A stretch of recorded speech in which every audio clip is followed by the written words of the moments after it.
قرآن میں پیار، پیار میں زندگی، زندگی میں قرآن، قرآن میرا دوست، دوست میرا لا فانی، فانی ہے انسان۔ قرآن ہے جہاں محبتیں ہیں، وہاں محبت ہے رحمان کی، رحمان اور انسان، رحمان اور قرآن۔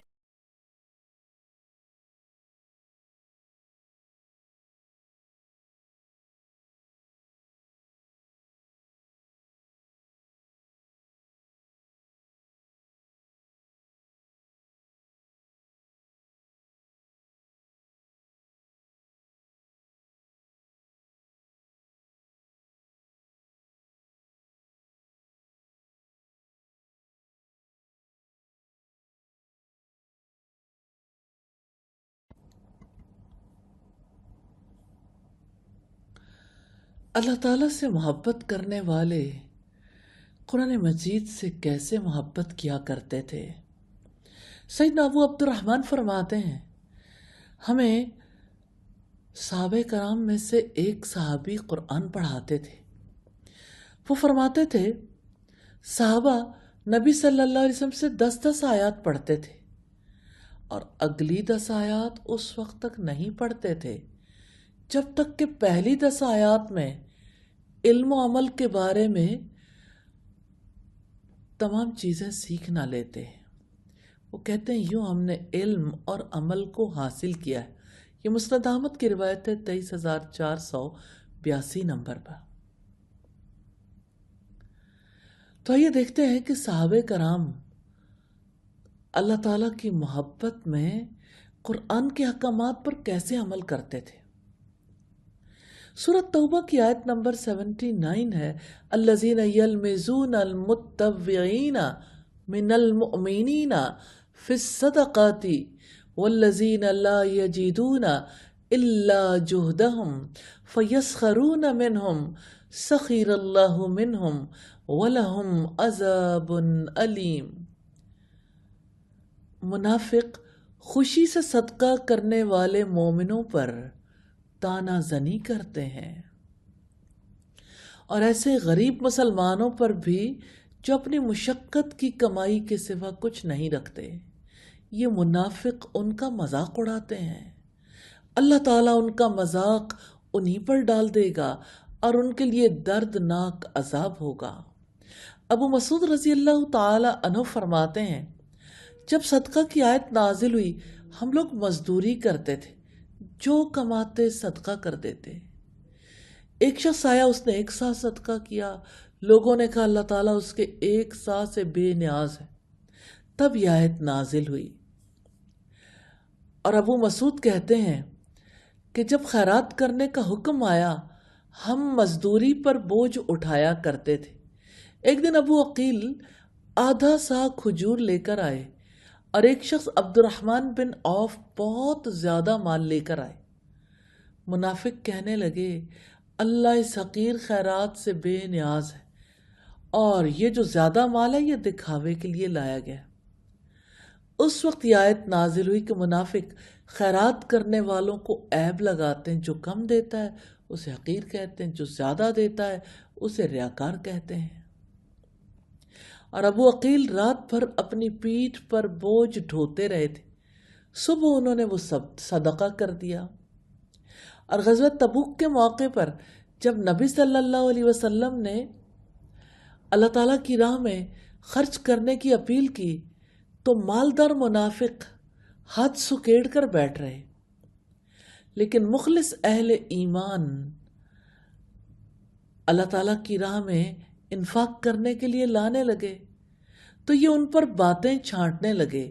جب کوئی شخص زیادہ لاتا تو یہ اسے ریاکار کہتے، جب کوئی تھوڑا مال یا غلہ پیش کرتا تو یہ کہتے اللہ تعالیٰ کو بھلا اس کی کیا ضرورت ہے۔ دونوں صورتوں میں مذاق اڑاتے تھے۔ یہ وہ موقع تھا جب سیدنا عمر اپنا نصف مال لے آئے، اس خیال سے کہ اگر بڑھ سکا تو آج ابو بکر سے بڑھ جاؤں گا۔ جب سیدنا ابو بکر آئے گھر کا سارا مال لے آئے، اللہ اکبر، اور سید عبد الرحمن بن سمرہ کہتے ہیں غزوہ تبوک کی تیاری کے وقت سیدنا عثمان نے 1000 دینار لا کر نبی صلی اللہ علیہ وسلم کی جھولی میں رکھ دیے۔ سیدنا عبد الرحمن فرماتے ہیں میں نے دیکھا رسول اللہ ان دیناروں کو الٹ پلٹ کرتے ہوئے 2 مرتبہ ارشاد فرما رہے تھے ما ضر عثمان ما عمل بعد اليوم مرتين، آج کے اس عمل کے بعد عثمان جو بھی عمل کریں وہ انہیں نقصان نہیں پہنچائے گا۔ اور آپ نے 2 مرتبہ یہ بات دہرائی، سنن ترمذی کی روایت ہے 3701 نمبر پر۔ محبت کرنے والے اللہ کے کلام سے، اس کے احکامات سے کیسے محبت کرتے ہیں؟ یا اللہ ہمیں بھی قرآن مجید کی سچی محبت نصیب کر دے، اس کا علم، اس پر عمل، اس کا پیغام پہنچانا، الہی پہنچانے کی بھی توفیق دے اور اس پر راضی ہو جا۔ آمین ثم آمین۔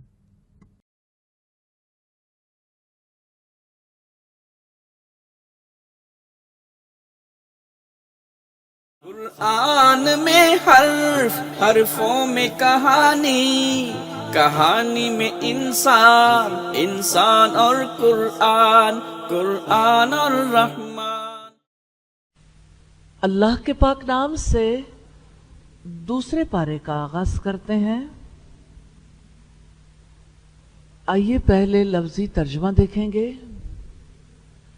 سیقول، جلد ہی کہیں گے، السفہاء، بے وقوف، من الناس، لوگوں میں سے، ما، کس چیز نے، ولاہم، پھیر دیا ان کو، ان قبلتہم، ان کے قبلے سے، التی، جو، کانو، تھے وہ، علیہا، جس پر، قل، کہہ دو، للہ، اللہ تعالیٰ ہی کے لیے ہیں، المشرق، مشرق، والمغرب، اور مغرب، یہدی، وہ ہدایت دیتا ہے، من، جس کو، یشاء، وہ چاہتا ہے، الی، طرف، صراط مستقیم، سیدھے راستے کے، وکذالک، اور اسی طرح، جعلناکم، بنایا ہے ہم نے تمہیں، امتاً وسطاً، بہترین امت، لتکونوا، تاکہ تم ہو جاؤ، شہداء، گواہ، علی الناس، اوپر لوگوں کے، ویکون، اور ہو جائے، الرسول، رسول، علیکم، تم پر، شہیدا، گواہ، وما، اور نہیں، جعلنا، بنایا ہم نے، القبلۃ، قبلے کو، التی، جو، کنتا، تھے آپ، علیہا، اوپر جس کے، الا، مگر، لنعلم، تاکہ ہم جانیں، من، کون، یتبع، اتباع کرتا ہے، الرسول، رسول کی، ممن، اس سے جو، ینقلب، وہ پلٹ جاتا ہے، علی عقبیہ، اوپر اپنی ایڑیوں کے، وَإِنْ، اور یقیناً، کانت، یہ تھی، لکبیرتاً، بلا شبہ بہت بڑی، الا، مگر، علی، اوپر، الذین، ان لوگوں کے جنہیں، ہدا، ہدایت دی، اللہ، اللہ تعالی نے، وما، اور کبھی نہیں، کانا، ہے، اللہ، اللہ تعالی، لیضیع، کہ وہ ضائع کر دے، ایمانکم، تمہارے ایمان کو، ان، بلا شبہ، اللہ، اللہ تعالی، بالناس، ساتھ لوگوں کے، لرؤوف، یقیناً بے حد شفقت کرنے والا ہے، رحیم، نہایت رحم والا ہے۔ قد یقیناً نرا ہم دیکھ رہے ہیں، تقلبا بار بار پلٹنا، وجہی کا آپ کے چہرے کا، فی السمائی آسمان میں، فَلَنُوَلِّيَنَّكَ تو یقیناً ہم لازماً پھیر دیں گے آپ کو، قبلتاً قبلے کی طرف، ترداہا آپ پسند کرتے ہیں جسے، فولی سو آپ پھیر دیں، وجہ کا اپنا چہرہ، شطرہ طرف، المسجد الحرامی مسجد حرام کے، وحیثما اور جہاں بھی، کنتم ہو تم، فولو تو تم پھیر لو، وجوہکم اپنے چہروں کو، شطرہ طرف اس کے، وَإِنَّا اور بلا شبہ، الذین وہ لوگ جو، اوتو دیے گئے ہیں، الکتاب کتاب، لیعلمون بے شک وہ جانتے ہیں، انہو بلا شبہ وہ، الحق حق ہے، من ربہم ان کے رب کی طرف سے، وما اور ہرگز نہیں ہے، اللہ تعالی بغافل بے خبر، اما اس سے جو، یعملون وہ عمل کرتے ہیں، وَلَئِن اور یقیناً اگر، اتیتا آپ لے آئیں، الذین ان لوگوں کے پاس، اوتو جنہیں دی گئی، الکتاب کتاب، بکلی آیت ہر نشانی، ما نہیں، تبیو وہ پیروی کریں گے، قبلتک آپ کے قبلے کی، وما اور کسی صورت نہیں، انت آپ، بتابعن پیروی کرنے والے، قبلتہم ان کے قبلے کی، وما اور نہ کسی صورت، بعضہم ان کا بعض، بتابعن پیروی کرنے والا ہے، قبلتن قبلے کی، بعضن بعض کے، وَلَئِن اور یقیناً اگر، اتبعتا آپ نے پیروی کی، اہواءہم ان کی خواہشات کی، من بعدی بعد، ما اس کے جو، جاءکا آیا ہے آپ کے پاس، من العلم علم میں سے، انکا یقیناً آپ، اذن تب، لمن الظالمین ضرور ظالموں میں سے ہوں گے، الذین جن لوگوں کو، آتیناہم دی ہم نے ان کو، الکتاب کتاب، یعرفونہ وہ پہچانتے ہیں اسے، کما جیسا کہ، یعرفون وہ پہچانتے ہیں، ابناءہم اپنے بیٹوں کو، وَإِنَّا اور یقیناً، فریقاً ایک گروہ، منہم ان میں سے، لیکتمون یقیناً وہ چھپاتے ہیں، الحق کا حق کو، وہم حالانکہ وہ، یعلمون وہ جانتے ہیں، الحق کو حق ہے، من ربی کا آپ کے رب کی طرف سے، فلا تکونن پس آپ ہرگز نہ ہو جانا، من الممترین شک کرنے والوں میں سے۔ الفاظ کی وضاحت ہے، سیقول ان قریب کہیں گے، جلد ہی کہیں گے، یقولو کو آپ پہچانتے ہیں، یا کی وجہ سے وہ کہیں گے، وہ ایک مرد کہتا ہے یا کہے گا، اور سین جب پہلے لگ جاتا ہے، یا سوفا، سین کے ساتھ سوفا سائٹ پہ کر کے لکھ لیں، آئندہ سوفا آئے گا آپ کو یاد رہے گا، اس کا مطلب بھی ان قریب ہے، سین ساتھ شامل ہو جاتا ہے اور سوفا شامل نہیں ہوتا، سین مستقبل قریب کے لیے آتا ہے اور سوفا جو ہے وہ تھوڑا دور کی بات کے لیے آتا ہے. السفہاء بے وقوف، سفیہن کی جمع ہے سین فا ہا سے. ہماری زبان میں بھی سفاہت، حماقت، بے وقوفی کو کہتے ہیں. ما ولاہم، کس چیز نے پھیر دیا انہیں. واو لام یا اس کا روٹ ہے. اچھا عجیب بات ہے، اسی روٹ سے ولی آتا ہے تو ولی دوست کے لیے، اور ولی آتا ہے جو مافوق الفطری طریقے سے مدد کر سکتا ہو. اور اسی لفظ کو دیکھیے گا جب لام مشدد آتا ہے واللہ تو اس کا مطلب ہے منہ پھیرنا، جبکہ ولی کی طرف رخ کیا جاتا ہے، اور واللہ کا مطلب ہے جس سے منہ پھیر لیا جاتا ہے. واللہم پھیر دیا انہیں. قبلتہم ان کے قبلے سے. قاف با لام اسی سے قبلہ ہے. قبلہ جس کو آگے رکھتے ہیں، جیسے قاف با لام سے آپ کی زبان میں کئی الفاظ یوز ہوتے ہیں، جیسے اقبال، اسی طرح سے استقبال ہے.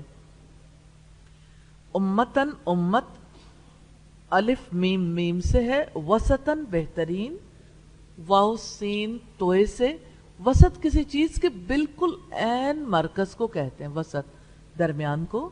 لتکونو تاکہ تم ہو جاؤ، کاف واو نون سے ہے. ہم پہلے پڑھ چکے بار بار لیکن پھر بھی. شہداء گواہ، شین ہا دال سے ہے. اسی سے شہید، شہیدن کی جمع شہداء ہے، اور یہاں آیا شہیدن، شین ہا دال اس کا روٹ ہے. لنعلم تاکہ ہم جانیں، لام کے نیچے زیر ہے اور ابتدا میں آیا تاکہ، وجہ بتانے کے لیے. تاکہ ہم جانیں، عین لام میم سے. یتبعو وہ اتباع کرتا ہے، تابع عین سے ہے. ینقلب وہ پلٹ جاتا ہے، قاف لام با سے ہے. انقلاب بھی اسی سے ہے. علی عقبیہ اوپر اپنی ایڑیوں کے، عین قاف با سے ہے. عقبیہ، عین قاف با سے عقبی دونوں ایڑیوں کے لیے آیا، اور ہی اپنی. لکبیرتن بلا شبہ بہت بڑی ہے. لام کے نیچے زیر تھا تو آپ نے پڑھا تاکہ، اور لام کے اوپر زبر ہے تو اس کا مطلب کیا ہے؟ بلا شبہ، یقیناً. کبیرتن بہت بڑی ہے، کاف با را سے ہے. لیوزیا کہ وہ ضائع کر دے، زواد یا عین سے ہے. لرؤفن یقیناً بے حد شفقت کرنے والا ہے، را حمزہ فا سے ہے. نرا ہم دیکھ رہے ہیں، را حمزہ یا سے ہے. تقلبا بار بار پلٹنا، قاف لام با سے ہے. وجہ کا آپ کے چہرے کا، واو جیم ہا سے ہے. فلنولینکا تو یقیناً ہم لازماً پھیر دیں گے آپ کو. اب یہ دیکھیے گا اس کا روٹ بھی وہی ہے، واو لام یا. جب آپ اس کا ترجمہ کرنا چاہیں گے، فا تو لا یقیناً، اور نون کے اوپر پیش ہے نو ہم. ولی پھیر دیں گے، اور ینا ولی ینا نو ولی ینا تاکید کے لیے آیا، ضرور پھیر دیں گے ہم کا آپ کو. اسی طرح سے جیسے آپ پچھلے پارے میں کوئی لفظ بتائیں گے جو سب سے بڑا لگا آپ کو. فَسَيَكْفِيكَهُمُ اللَّهُ، یاد ہے آپ کو اس کا ترجمہ؟ الحمدللہ، ریویژن اچھی کی ہوئی ہے، الحمدللہ. ترداہا آپ پسند کرتے ہیں جسے، را زواد یا اس کا روٹ ہے. آپ کہتے ہیں رضی اللہ عنہم، اس کا بھی یہی روٹ ہے. فولی سو آپ پھیر دیں، اس میں تو یا نہیں ہے، فعل امر میں تو خاص طور پر ایسا ہو جاتا ہے لیکن واو الف یا تو کہیں بھی مس ہو سکتے ہیں. آگے جب آپ گرامر پڑھیں گے تو اس کی ڈیٹیل پڑھ لیں گے. فولی، سو آپ پھیر دیں، واو لام یا سے ہے. شطرہ طرف، شین توئے را سے ہے. شطر کہتے ہیں طرف کو، حصے کو بھی کہتے ہیں. جیسے ایک حدیث ہے، کوئی سنائے گا شطر سے؟ جی. الطہور شطر الایمان، ٹھیک ہے. وحیثما، اور جہاں بھی ہا یا سا سے ہے. فولو، تو تم پھیر لو، واو لام یا سے ہے. بغافلن، ہرگز بے خبر، غین فا لام سے ہے. بتابین، پیروی کرنے والے، تابع عین سے ہے. اتبعتا، آپ نے پیروی کی، تابع عین سے ہے. اہواءہم، ان کی خواہشات کی، ہا واو یا اس کا روٹ ہے.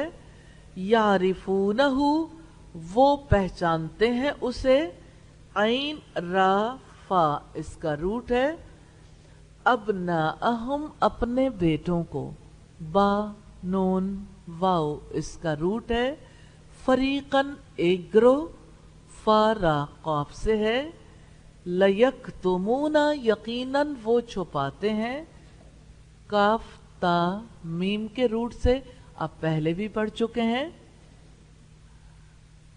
فلا تکونن، پس آپ ہرگز نہ ہو جانا، کاف واو نون سے ہے.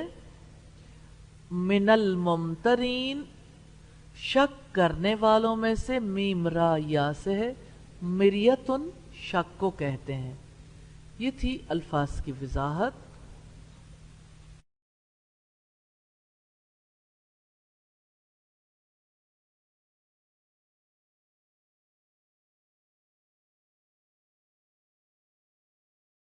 اللہ کے پاک نام سے دوسرے پارے کا آغاز کرتے ہیں. دوسرے پارے کا آغاز ایک عجیب کشمکش سے ہو رہا ہے. زندگی میں جب سب کچھ سموتھ چل رہا ہوتا ہے تو اللہ تعالیٰ کی بات ماننا آسان لگتا ہے. اصل ٹیسٹ تب آتا ہے جب اللہ تعالیٰ کا حکم ہماری ہیبٹ بدل دے، ہمیں ہمارے کمفرٹ زون سے باہر نکال دے اور ہمیں کراؤڈ کے اپوزٹ کھڑا کر دے. آئیے پہلے رکوع کا آغاز کرتے ہیں.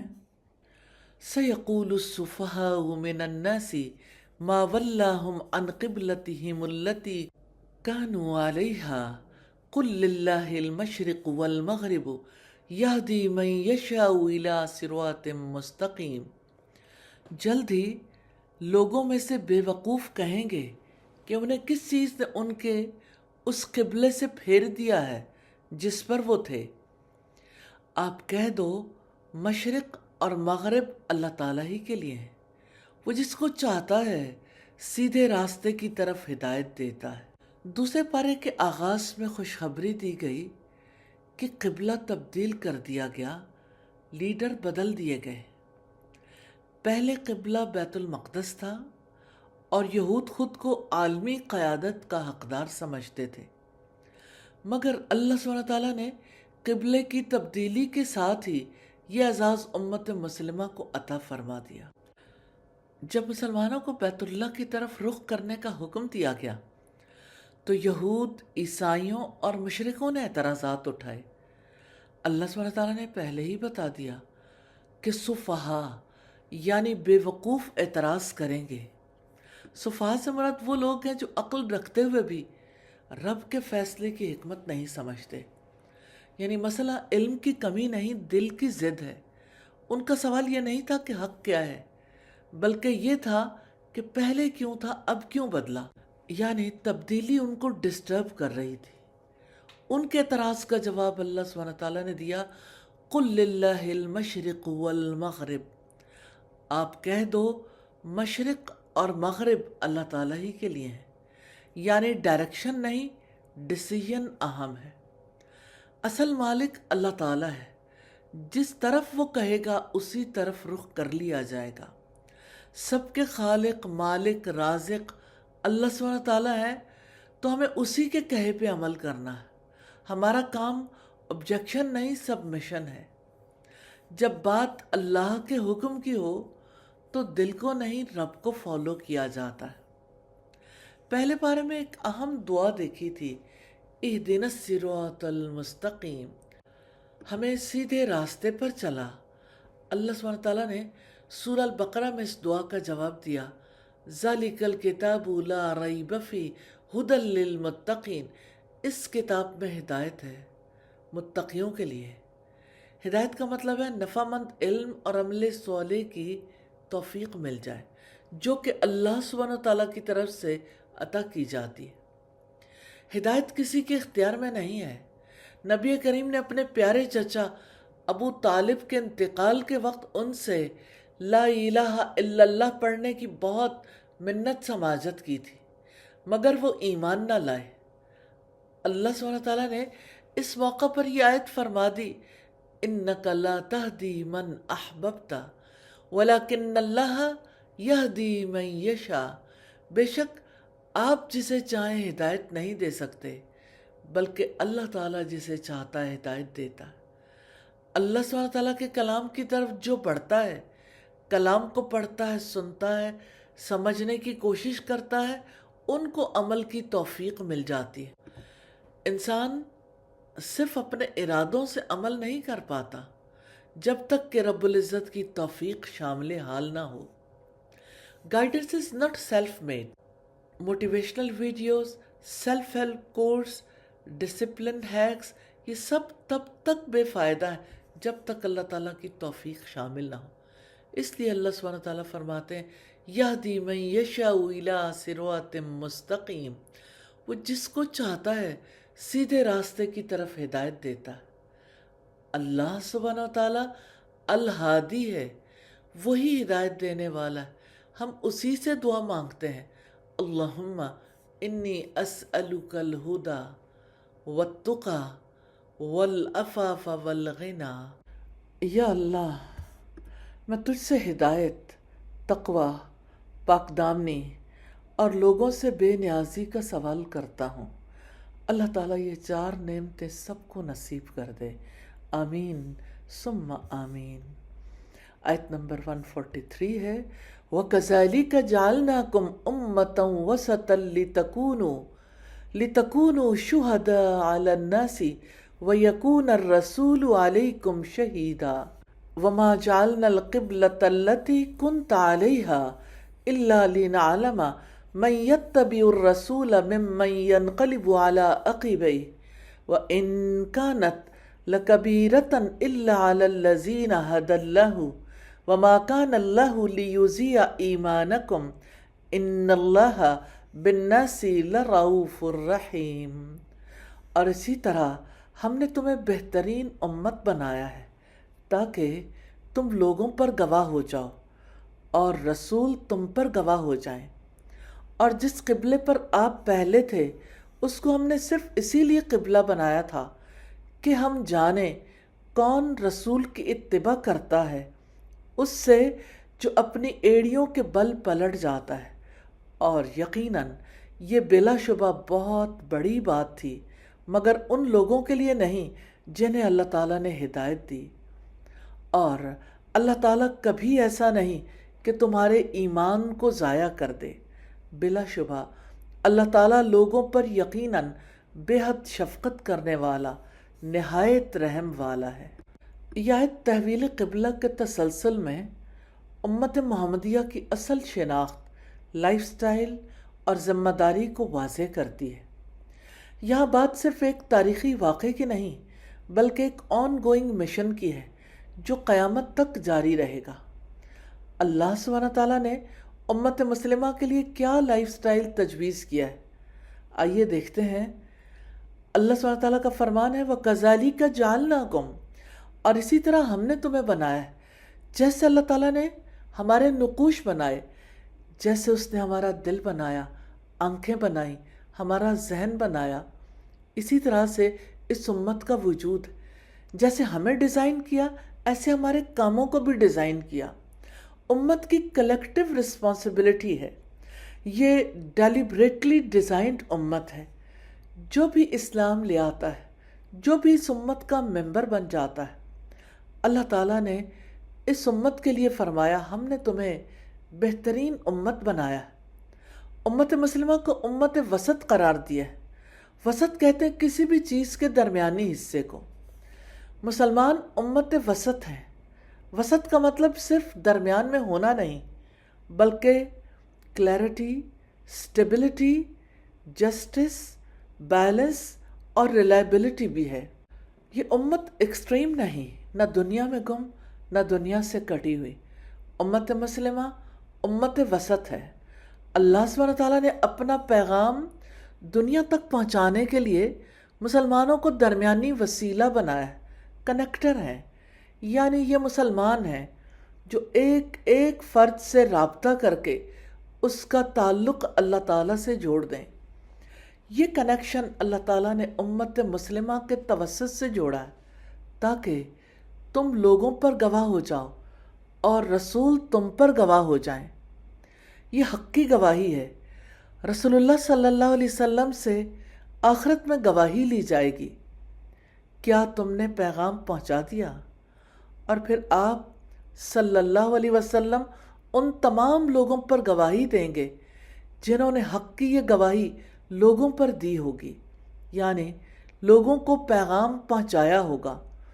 آخرت میں مجھ سے، آپ سے اور ساری امت سے یہ گواہی لی جائے گی کہ کیا اللہ کے رسول نے آپ کو پیغام پہنچایا تھا؟ جو پیغام پہنچایا اس میں کسی قسم کی کمی تو نہیں کی۔ رسول اللہ صلی اللہ علیہ وسلم تا حیات گواہی دیتے رہے۔ حق کی گواہی کے لیے محمد رسول اللہ کیا کرتے تھے؟ قرآن پہنچاتے تھے، قرآن سکھاتے تھے۔ آج بھی امت کا یہی کام ہے، اس لیے کہ نبی کریم نے فرمایا خیرکم من تعلم القرآن وعلمہ۔ آپ میں سے بہترین وہ ہیں جو خود قرآن سیکھیں اور دوسروں کو سکھائیں۔ یہ صحیح بخاری کی روایت ہے۔ پھر نبی کریم صلی اللہ علیہ وسلم نے جن لوگوں کو یہ پیغام پہنچایا اور جن لوگوں کو اللہ سبحانہ تعالیٰ کی ذات کا تعلق سکھایا، انہوں نے بھی دوسروں کو سکھایا۔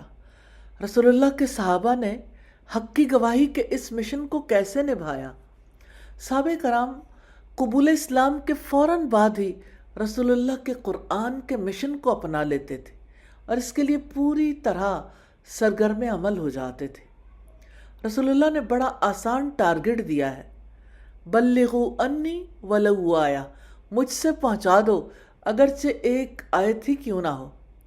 سیدہ خدیجہ کو دیکھیں، کیسے اپنا مال، اپنی زندگی، اپنی صلاحیتیں، سب کچھ اللہ سبحانہ تعالیٰ کے راستے پر لگا دیا۔ سیدہ ابو بکر صدیق کو دیکھیں، کیسے اپنی قوتیں، صلاحیتیں، اپنا مال، اپنا اثر و رسوخ، اپنے رابطے اس راستے میں وقف کر دیے۔ انہوں نے حق کی گواہی کے راستے میں کتنی مشکلات برداشت کی، گھر والوں کو، گھر کو، اپنے شہر کو، اپنے کاروبار کو، کسی بھی چیز کو چھوڑ دینے سے دریغ نہیں کیا۔ سیدنا عمر فاروق کو دیکھیں، سیدنا مصعب بن عمیر کو دیکھیں، سیدنا عبداللہ ابن مسعود کو دیکھیں۔ ہر شخص مشنری تھا، کوئی اسلام قبول کرنے والا ایسا نہیں تھا جو مشنری نہ ہو۔ ہر شخص کی ذمہ داری یہی تھی، جو آپ کو پہنچا ہے آگے پہنچا دیں۔ حقیقت یہ ہے، جو قرآن میں اللہ تعالیٰ کو پہچان جاتا ہے وہ اللہ تعالیٰ کا گواہ بن جاتا ہے۔ امت وسط ہونا پریویلیج نہیں، یہ ایک ٹرسٹ ہے، اور ٹرسٹ ہمیشہ رسپانسبلٹی مانگتا ہے۔ آیت کے اگلے حصے سے واضح ہوتا ہے کہ قبلہ کیوں بدلا گیا تھا، اور جس قبلے پر آپ پہلے تھے اس کو ہم نے صرف اسی لیے قبلہ بنایا تھا کہ ہم جانیں کون رسول کی اتباع کرتا ہے، اس سے جو اپنی ایڑیوں کے بل پلٹ جاتا ہے۔ 16-17 ماہ کے لیے بیت المقدس کو قبلہ مقرر کرنے اور اس کے بعد بیت اللہ کو دوبارہ قبلہ بنا دینے کی حکمت یہ تھی کہ یہ معلوم ہو جائے کہ کون لوگ ہیں جو رسول اللہ کی ہر بات ماننے کو ہی آخرت کی کامیابی کا ذریعہ سمجھنے والے ہیں، اور کون لوگ ہیں جو ابھی تک نسل، رنگ، وطن اور باپ دادا کے طریقوں کی طرف پلٹ جاتے ہیں۔ یہ ایک لائلٹی ٹیسٹ تھا۔ اللہ تعالیٰ دیکھنا چاہتے تھے کہ کون ہے جو صرف تب مانتا ہے جب حکم اس کی پسند کا ہو، اور کون ہے جو تب بھی مانتا ہے جب حکم اپنی پسند کے خلاف ہو۔ Faith is proven when comfort is challenged۔ جب سب ایزی ہو تو ماننا سمپل ہوتا ہے، اصل ایمان پریشر میں ظاہر ہوتا ہے۔ اور یقیناً بلا شبہ بہت بڑی بات تھی، مگر ان لوگوں کے لیے نہیں جنہیں اللہ تعالیٰ نے ہدایت دی۔ اس سے مراد یہ کہ تحویل قبلہ کے معاملے میں رسول اللہ کی پیروی کرنا بڑا بھاری تھا، سوائے ان لوگوں کے جنہیں اللہ تعالیٰ نے ہدایت دی اور جنہوں نے رسول اللہ کی ہر بات ماننے کو آخرت کی کامیابی کا ذریعہ سمجھا۔ اللہ تعالیٰ کبھی ایسا نہیں کہ تمہارے ایمان کو ضائع کر دے۔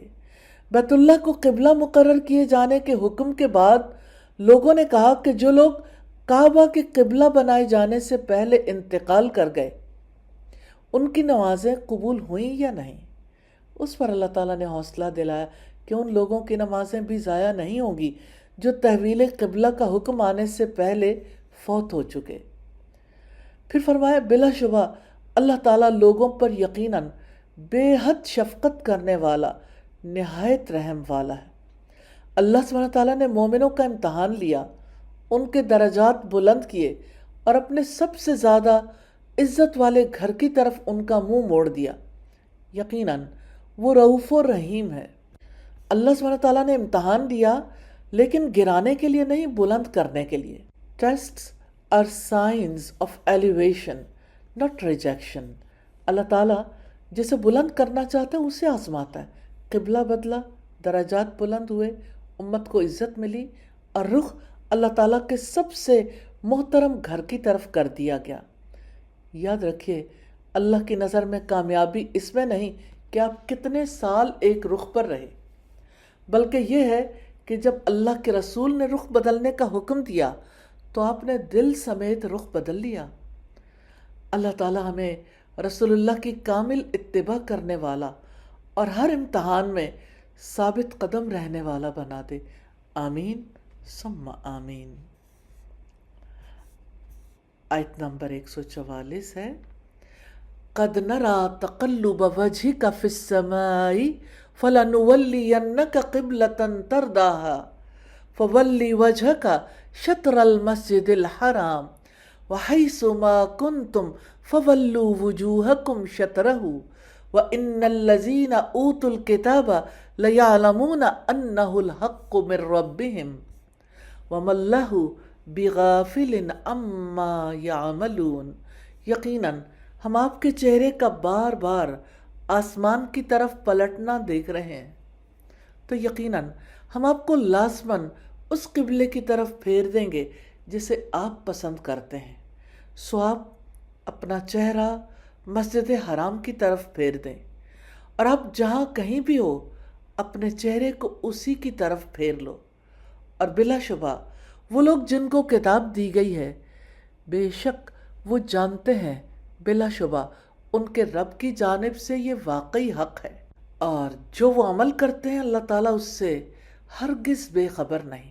اللہ سبحانہ تعالیٰ نے مسجد حرام کو قبلہ بنانے کا حکم دیا۔ کیا صورتحال تھی، محمد رسول اللہ صلی اللہ علیہ وسلم کتنے بے چین تھے، اسی کا تذکرہ ملتا ہے۔ یقیناً ہم آپ کے چہرے کا بار بار آسمان کی طرف پلٹنا دیکھ رہے ہیں۔ نبی کریم نے کس طرح سے اس قبلے کی طرف رخ کرنے کے لیے تڑپ کا اظہار کیا تھا، سجدوں میں اور سجدوں کے ماں سوا بھی۔ اللہ رب العزت نے نبی کریم کی اس کیفیت کی وضاحت کی ہے اور یہ بشارت دی کہ یقیناً ہم آپ کو لازماً اس قبلے کی طرف پھیر دیں گے جسے آپ پسند کرتے ہیں، اور وہ قبلہ کعبہ ہے۔ فرمایا سو آپ اپنا چہرہ مسجد حرام کی طرف پھیر دیں، اور آپ جہاں کہیں بھی ہو اپنے چہرے کو اسی کی طرف پھیر لو، یعنی ایک قبلہ، ایک مرکز، ایک ڈائریکشن، ایک امت، ساری امت مسجد حرام کی طرف رخ کر کے نماز ادا کرے گی۔ پھر فرمایا اور بلا شبہ وہ لوگ جن کو کتاب دی گئی ہے بے شک وہ جانتے ہیں بلا شبہ ان کے رب کی جانب سے یہ واقعی حق ہے۔ اہل کتاب اپنے نبیوں اور اپنی کتابوں کی پیشین گوئیوں کی وجہ سے جانتے تھے کہ آخری نبی آئے گا تو اس کا قبلہ بیت اللہ ہوگا۔ وہ حسد، کفر اور سرکشی کی وجہ سے پہلے قبلے کی حقیقت کو چھپاتے تھے۔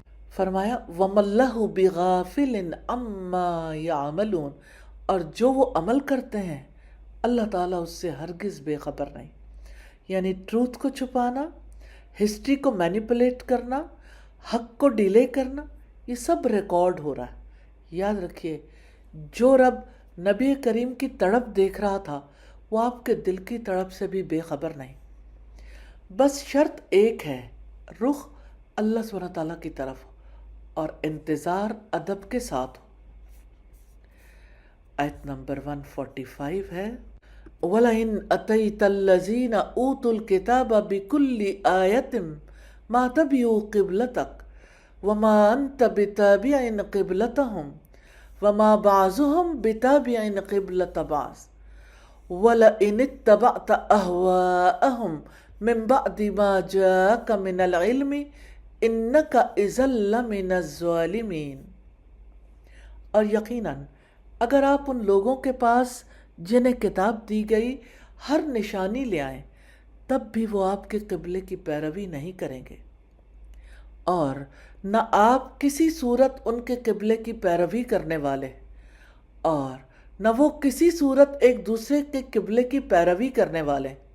اور یقیناً اگر آپ نے اس کے بعد جو آپ کے پاس علم میں سے آیا ہے ان کی خواہشات کی پیروی کی تب تو یقیناً آپ ضرور ظالموں میں سے ہوں گے۔ یہاں مسئلہ ایویڈنس کا نہیں، مسئلہ ایکسیپٹنس کا ہے۔ یہودیوں کا کفر و عناد ہے۔ اللہ سبحانہ تعالیٰ نے فرمایا اور یقیناً اگر آپ ان لوگوں کے پاس جنہیں کتاب دی گئی ہر نشانی لے آئیں تب بھی وہ آپ کے قبلے کی پیروی نہیں کریں گے۔ یہاں پر نشانی لانے سے مراد ہے کہ اگر آپ قبلے کے لیے ساری دلیلیں دے دیں، جتنے دلائل آپ دے سکتے ہیں، تب بھی اہل کتاب اپنی خواہشات کو ترک کر کے آپ کی اتباع نہیں کریں گے۔ کبھی کبھی انسان کہتا ہے اگر مجھے پوری کلیئرٹی مل جائے تو مان لوں گا۔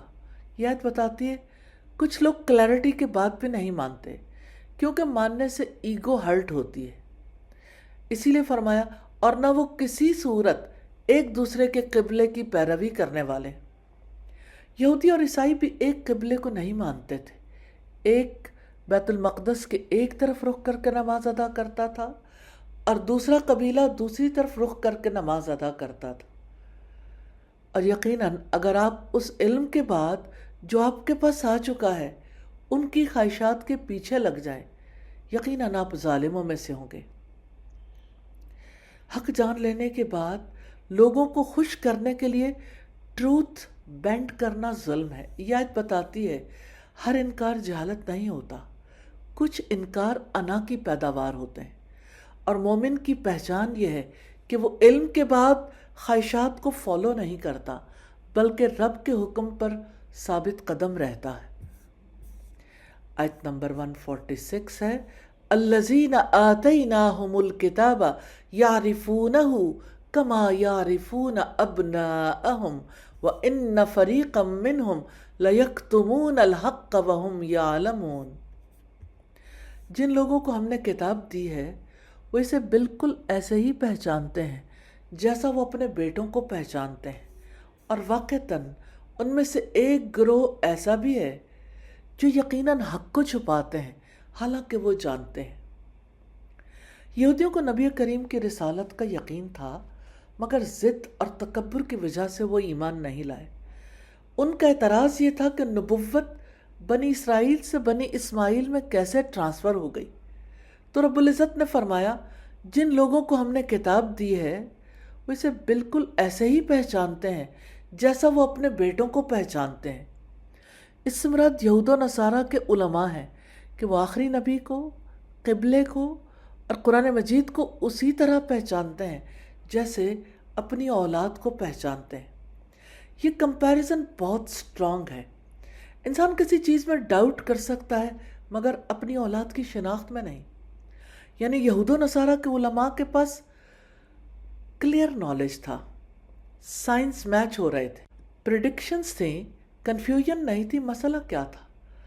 اللہ سبحانہ تعالیٰ نے فرمایا واقعتاً ان میں سے ایک گروہ ایسا بھی ہے جو یقیناً حق کو چھپاتے ہیں حالانکہ وہ جانتے ہیں. یعنی مسئلہ لا علمی نہیں بلکہ جان بوجھ کر حق کو چھپانا ہے. آیت نمبر 147 ہے الحق من ربک فلا تکونن من الممترین. آپ کے رب کی طرف سے یہی حق ہے، بس آپ شک کرنے والوں میں سے ہرگز نہ ہو جانا. اس آیت میں نبی کریم اور ان کی امت کو ثابت قدمی کا حکم دیا گیا. جو کچھ رسول لے کر آئے ہیں وہ حق ہے، لہٰذا اس میں شک نہ کریں اور اعتراض کرنے والوں کے پیچھے نہ لگنا. ہم سے کیا مطالبہ ہے؟ شک نہ کریں، کیونکہ حق میں شک نہیں ہوتا. شک کرنے والوں کے پیچھے نہ لگیں. Don't outsource your thinking to doubters. ہر ڈیبیٹ سننا ضروری نہیں، ہر آبجیکشن کا شکار ہونا بھی عقل مندی نہیں. اپنا ذہن کسی شک کرنے والے کو نہ دیں، کیونکہ جب انسان کسی کی سوچ کے مطابق سوچنے لگ جاتا ہے تو وہ بھی اسی دھارے میں مبتلا ہو جاتا ہے. Not every question deserves your attention. کچھ سوال ٹروتھ سیکھ نہیں کرتے بلکہ فیتھ ڈرین کرتے ہیں. حق رب کی طرف سے ہے تو انسان کا کام کیا ہے؟ اس پر جم جانا، اسے ڈیفینڈ کرنے کے لیے ہر شک کے پیچھے بھاگنا نہیں. اللہ سبحانہ تعالیٰ ہمیں ڈاؤٹ سے، شبہات سے بچا لیں اور حق پر یقین کرنے والا بنا دیں.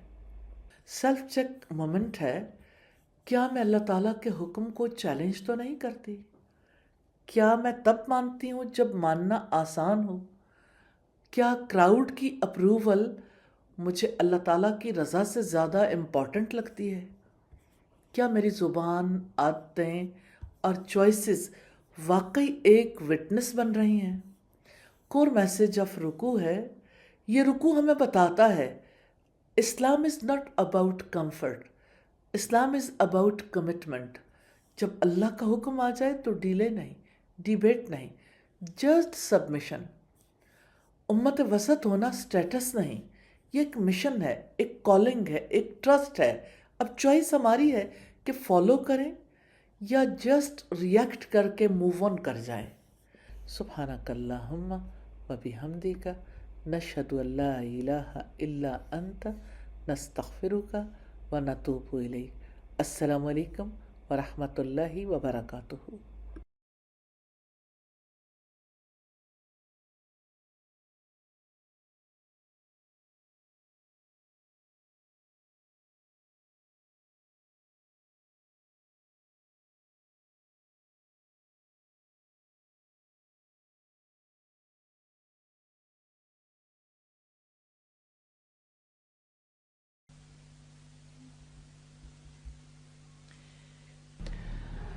ہم گناہ کے بارے میں دیکھ رہے تھے،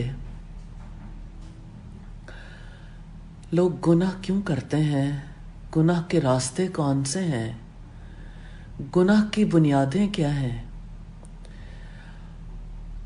اور پھر یہ کہ گناہوں کی اقسام کون سی ہیں. صغیرہ اور کبیرہ گناہ کون کون سے ہیں، صغیرہ گناہ کب کبیرہ بنتے ہیں، اور گناہوں کے اثرات. ہم گناہوں کی قسموں کے بارے میں آج دیکھیں گے انشاءاللہ تعالی. گناہوں کی 4 قسمیں ہیں. پہلی قسم ہے ملکی گناہ. ملکی گناہ یہ ہے کہ انسان ایسے اوصاف اپنانے کی کوشش کرے جو صرف اللہ رب العزت کی ملکیت میں ہے. جیسے کبریائی رب کی ذات کے لیے ہے، اور مخلوق کو غلام بنانے کا ارادہ کرنا، اس کی تمنا رکھنا، یہ صرف رب العزت کے لیے سزاوار ہے، انسان کے شایان شان نہیں ہے. تکبر کرنا، گھمنڈ، غرور، فخر، غلام بنانے کی کوشش کرنا، یہ ملکی گناہ ہے. گناہوں کی دوسری قسم ہے شیطانی گناہ. نام سے ہی واضح ہو رہا ہے، شیطانی گناہ وہ ہیں جن کا ارتکاب کر کے انسان شیطان جیسا ہو جاتا ہے. جیسے دیکھیے شیطان نے پہل حسد کیا تھا نا، اور اس کے علاوہ جیسے مکر و فریب سے کام لیا تھا، آدم علیہ السلام کو جب دھوکہ دیا تھا، اور پھر اسی طرح سے آدم علیہ السلام کے بارے میں دل میں بغض رکھا تھا، کینہ رکھا تھا. اسی طرح سے ظلم اور خیانت، اللہ تعالیٰ کی نافرمانی کا حکم دینا، گناہوں کو خوبصورت بنا کر پیش کرنا، اللہ تعالیٰ کی اطاعت سے روکنا، اور اللہ تعالیٰ کی اطاعت کو معمولی سمجھنا. تو گناہوں کی یہ قسم فساد میں تو پہلی قسم کے برابر ہے، لیکن نقصان پہلی قسم سے کم ہے، نقصان بھی بہت بڑا ہے. تیسری قسم ہے وحشیانہ گناہ. جیسے درندے گناہ کرتے ہیں نا، جیسے درندے کام کرتے ہیں، جانور دوسروں پر ظلم کرتے ہیں. جیسے آپ دیکھیے کہ ایک شیر کی کیا نیچر ہے، وہ کسی ہرن کو، کسی جانور کو زندہ دیکھنا چاہتا ہے. وہ یہ سمجھتا ہے کہ یہ سب میرے لیے ہیں اور ان کو کھا جانا یہ میرا فرض منصبی ہے. ایک پکچر دیکھیے گا، ایک ہرن کو دو شیر کس طرح سے قابو کیے ہوئے ہیں. یہ ایک ماں ہے جو اپنے بچوں کو بچانے کے لیے شیروں کا، چیتوں کا ترنے والا بننے کے لیے تیار ہے. میں نے یہ پکچر اس لیے آپ سے شیئر کرنی چاہیے کہ آپ جان سکتے ہیں کہ کتنے ہی گناہ ایسے ہیں جس میں انسان وحشی درندوں کی طرح ہوتا ہے. ظلم، سرکشی، غضب، کمزوروں اور عاجزوں پر قبضہ جمانا، قتل و غارت گری. ظلم کے کئی انداز ہو سکتے ہیں، نت نئے وحشیانہ طریقے جنم لیتے رہتے ہیں. لیکن اس ہرنی جیسے کتنے انسان ہیں، کہیں ایسا تو نہیں کہ آپ کا معاملہ بھی ان کے ساتھ ایسا ہی ہو.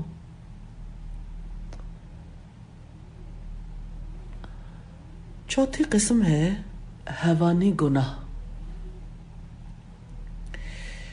وحشی درندوں کے مقابلے میں حیوان نسبتاً کم درجے کا گناہ یا ایسے کام کرتے ہیں جو نسبتاً کم درجے کے ہوتے ہیں، لیکن وہ کتنے بڑے گناہوں تک لے جاتے ہیں. تو وہ گناہ جن کے ارتکاب میں انسان حیوانوں جیسا ہو جاتا ہے، جیسے لالچ، پیٹ اور شرمگاہ کی خواہشات کی تکمیل کی ہوس. اسی وجہ سے چوریاں ہوتی ہیں، یتیموں کا مال کھایا جاتا ہے. اسی کی وجہ سے بخل ہوتا ہے. پھر زنا، بزدلی، خوف اور گھبراہٹ.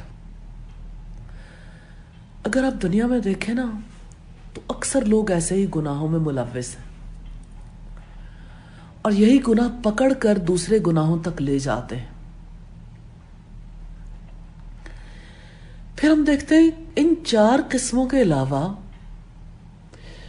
گناہ دو انواع کے ہوتے ہیں، دو طرح کے ہوتے ہیں. یا تو کبیرہ ہوتے ہیں، بڑے گناہ، یا صغیرہ یعنی چھوٹے گناہ.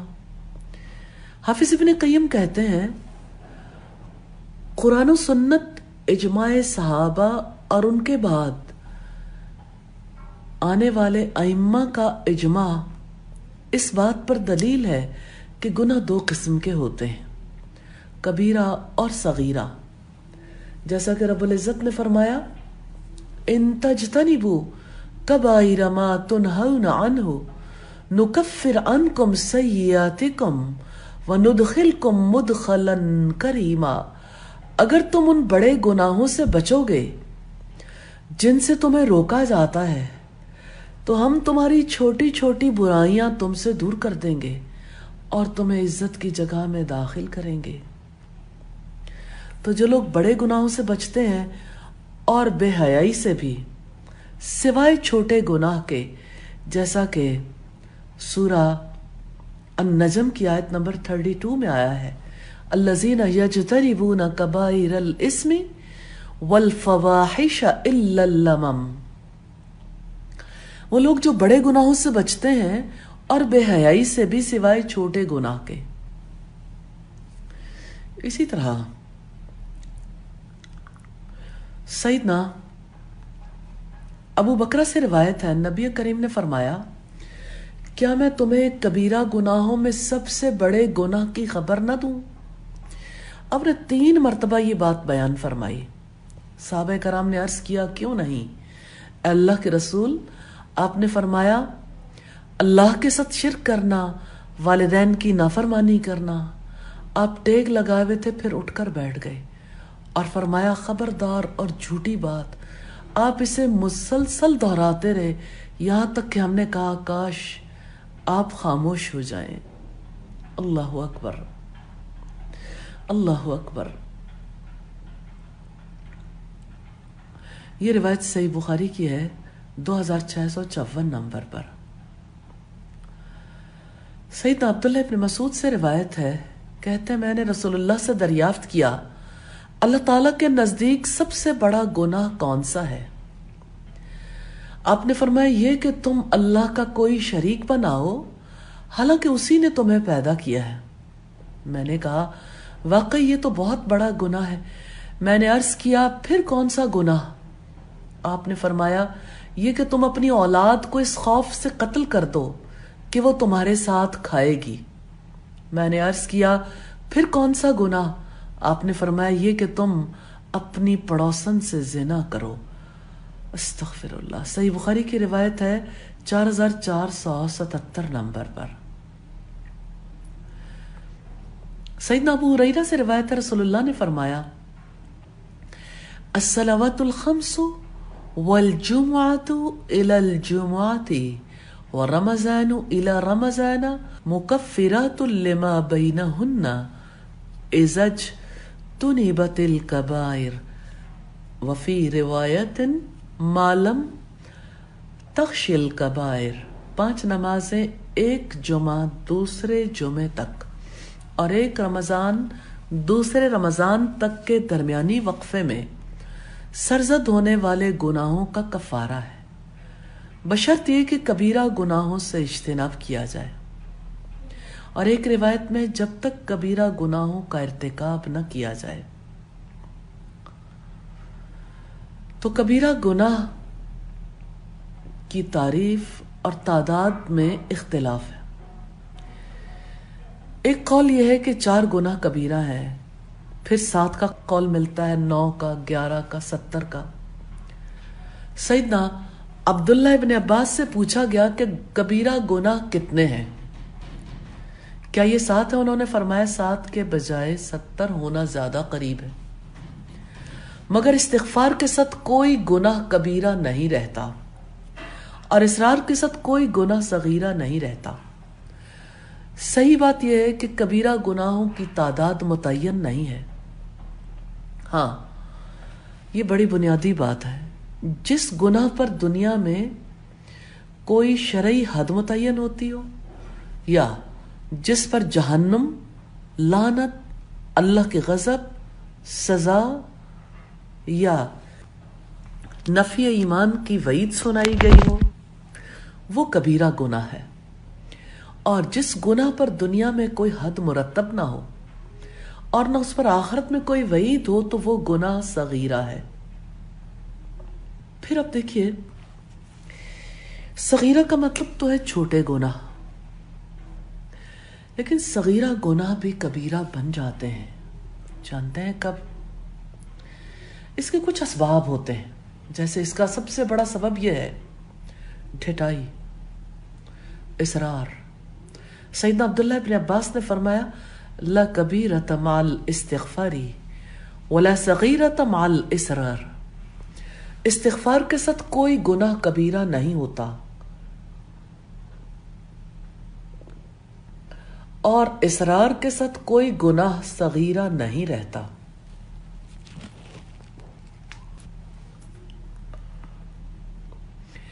دوسری چیز ہے گناہ کو معمولی اور حقیر سمجھنا۔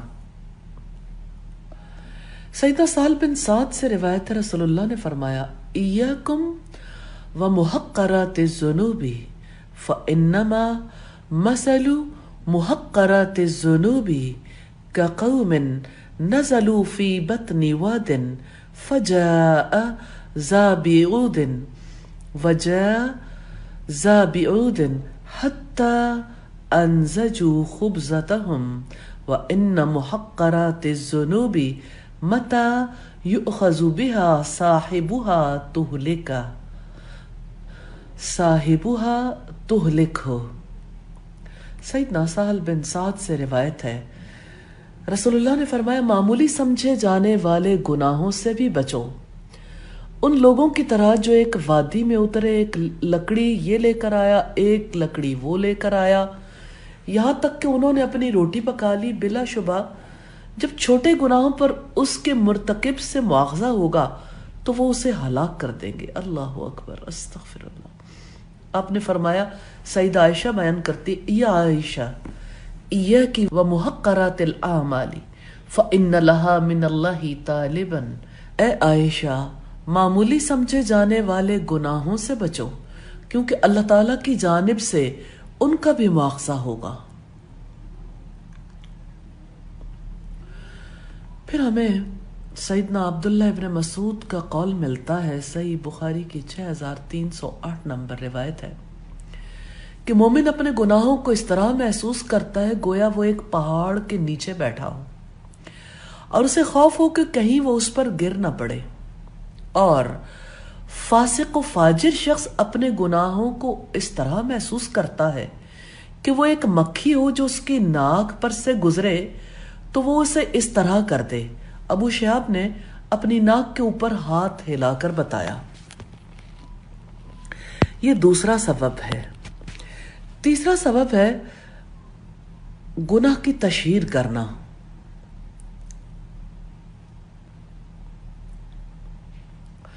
صغیرہ گناہ کرنے کے بعد اس کا اعلان کرنا بھی اسے کبیرہ بنا دیتا، کیونکہ تشہیر کرنے والے کی معافی نہیں۔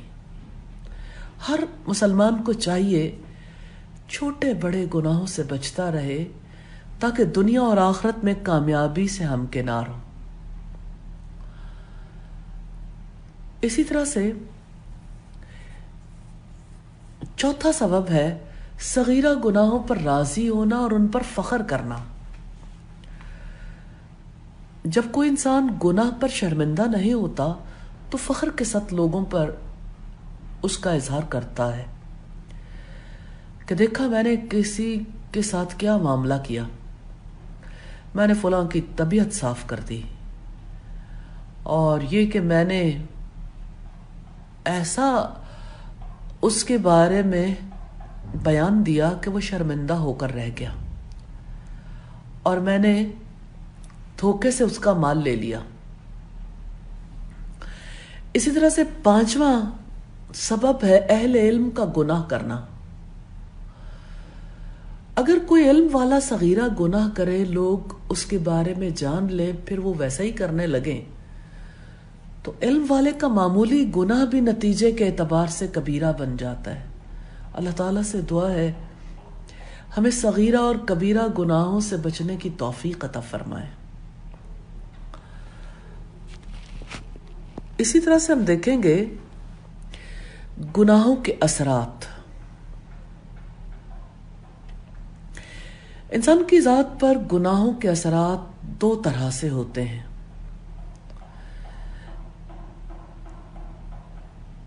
ایک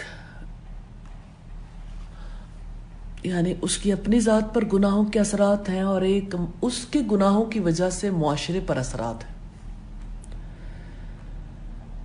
تو انسان کی ذات پر جو گناہوں کے اثرات ہیں، انسان کے دل پر، اس کے دین پر، اس کے جسم پر، اس کی روزی پر، اور گناہوں کے عام اثرات ہیں، پھر اعمال پر گناہوں کے اثرات پڑتے ہیں۔ 6 قسمیں ہیں، تو انشاءاللہ ہم ان سب کے بارے میں دیکھیں گے۔ سب سے پہلی بات جو آج کے دن پر ہم دیکھیں گے، دل پر گناہوں کے اثرات۔ آپ اچھے طریقے سے جانتے ہیں کہ انسان کے قلب کے لیے گناہ مہلک ہے، جیسے زہر مہلک ہوتا ہے۔ دل کی بستی تو رب العزت کی بستی ہے۔ جس دل میں گناہ کا اثر بستا ہے، وہاں رب العزت کی یاد تھوڑی بستی ہے۔ دنیا اور آخرت میں جو بھی برائی یا بیماری ہے، اس کا سبب گناہ اور نافرمانیاں ہی ہیں۔ تو دل کے لیے گناہ نقصان دہ اور ضرر رساں ہیں۔ جس طرح جسم کے لیے زہر نقصان دہ ہوتا ہے، ایسے ہی گناہ انسان کے قلب کے لیے انتہائی نقصان دہ ہوتے ہیں۔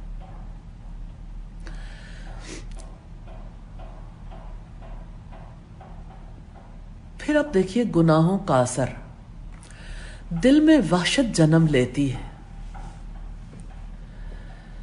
طرح طرح سے۔ جتنے گناہ زیادہ ہوتے ہیں، وحشت بھی اتنی ہی زیادہ ہوتی ہے۔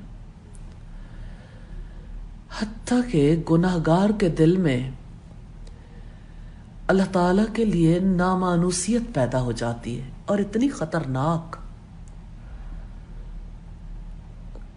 کہ سارے جہان کی لذتیں بھی مل جائے تو اس کا دل خوش نہیں ہوتا۔ آج دنیا میں دیکھیں، ہر کوئی خوش رہنا چاہتا ہے۔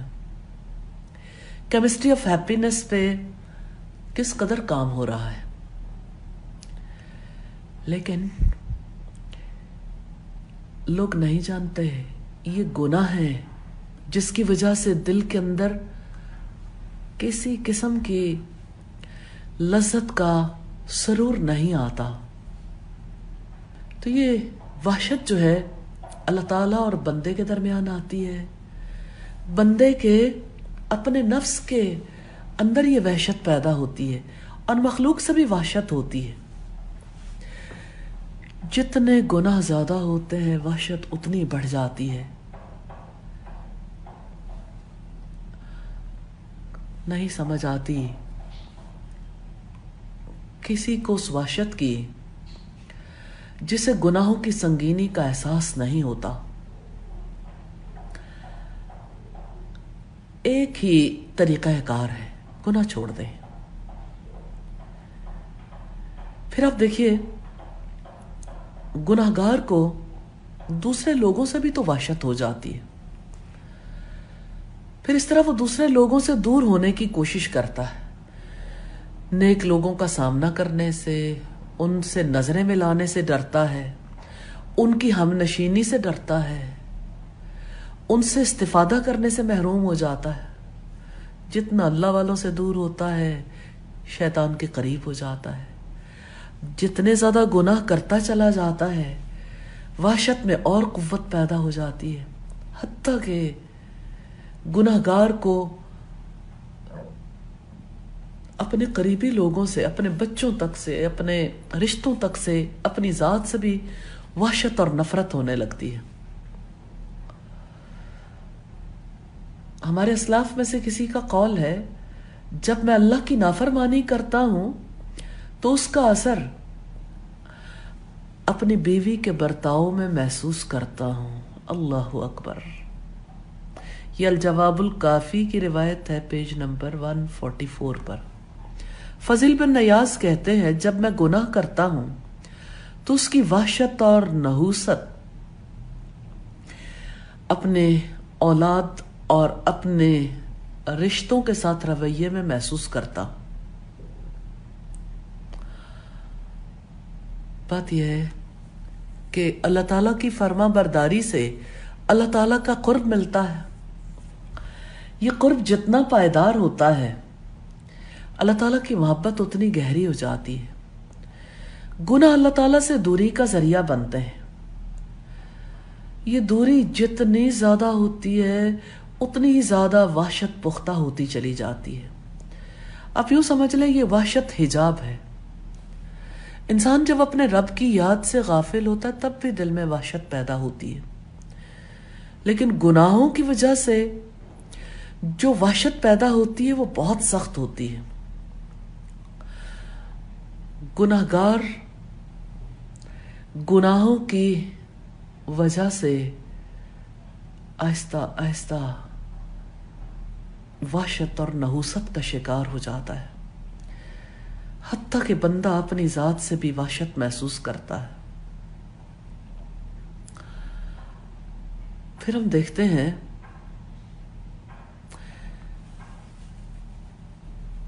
گناہوں کے برے اثرات میں سے بڑا ہی برا اثر ہے، اور اس بارے میں سب لوگوں نے بہت اچھے طریقے سے دیکھنا ہے.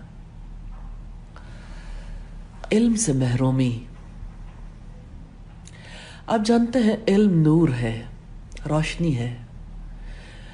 اس روشنی سے دل کی دنیا آباد ہوتی ہے. گناہ اس روشنی کو بجھا دیتا ہے، علم کے راستے بند کر دیتا ہے، بصیرت اندھی ہو جاتی ہے، ہدایت چھپ جاتی ہے. جیسا کہ رب العزت نے فرمایا فَإِنَّهَا لَا تَعْمَى الْأَبْصَارُ وَلَكِنْ تَعْمَى الْقُلُوبُ الَّتِي فِي الصُّدُورِ. آنکھیں بے نور نہیں ہوتی، سینوں میں موجود دل بے نور ہو جاتے ہیں.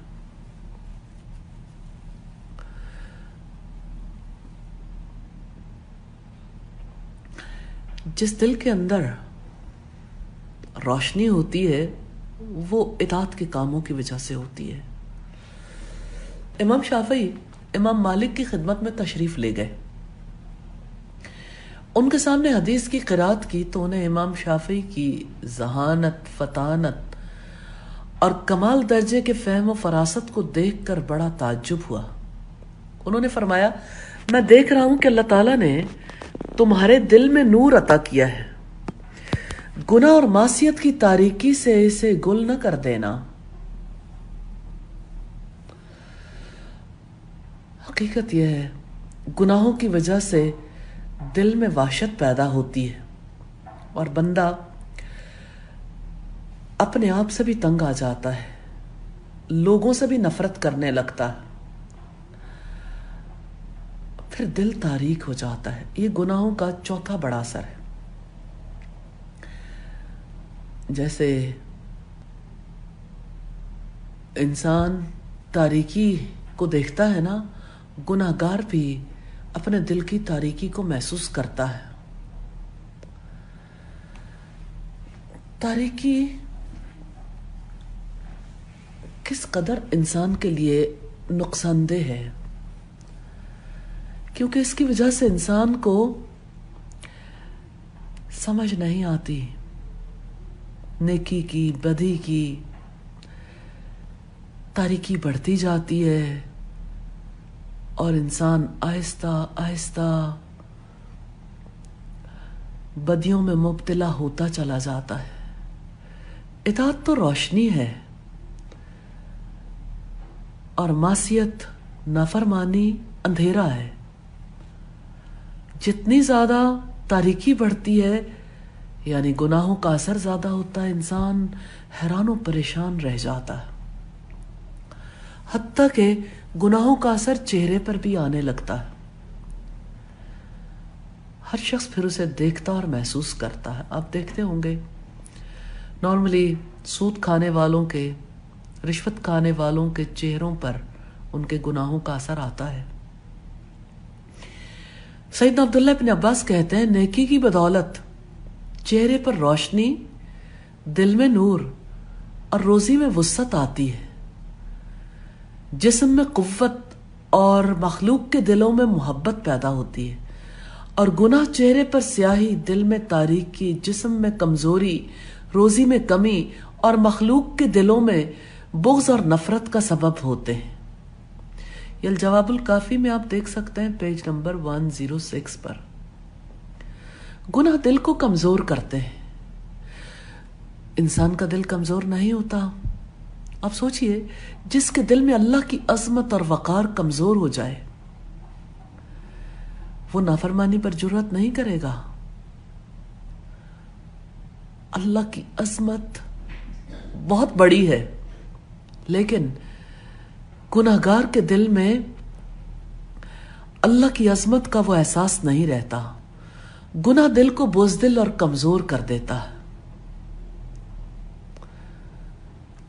رب العزت نے فرمایا ذالک ومن یعظم حرمات اللہ فہو خیر لہ عند ربہ، یہ ہے اور جو کوئی اللہ کی حرمتوں کی تعظیم کرے تو یہ اس کے رب کے ہاں اس کے لیے بہت بہتر ہے۔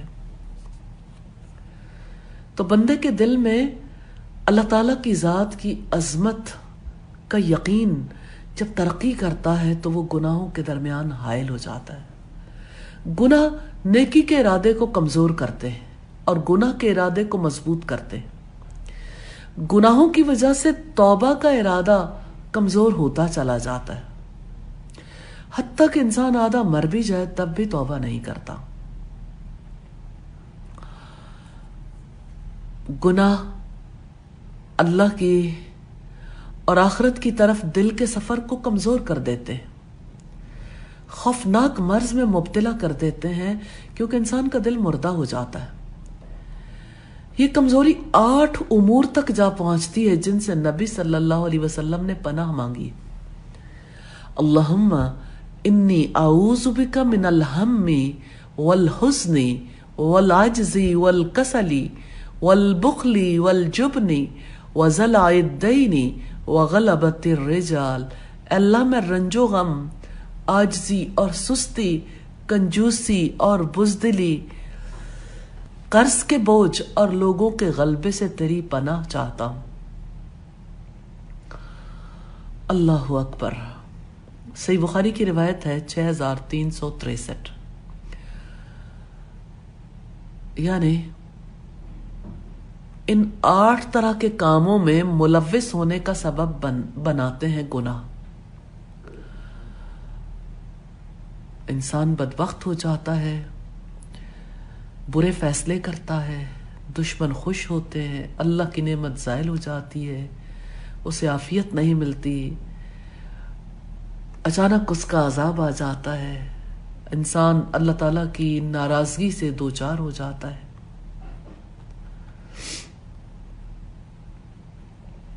پھر گناہ بندے اور رب کے درمیان حجاب پیدا کر دیتے ہیں، جیسے قرآن حکیم میں آتا ہے کلا بل ران علی قلوبہم ما کانوا یکسبون کلا انہم عن ربہم یومئذ لمحجوبون۔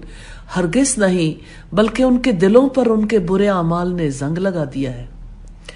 ہرگز نہیں، بے شک اس روز وہ اپنے رب کے دیدار سے پردے میں رکھے جائیں گے۔ تو گناہ بندوں اور ان کے دلوں کے درمیان پردے ڈال دیتے ہیں، اور ان کے دلوں اور رب العالمین کے درمیان خطرناک حجاب بن جاتے ہیں۔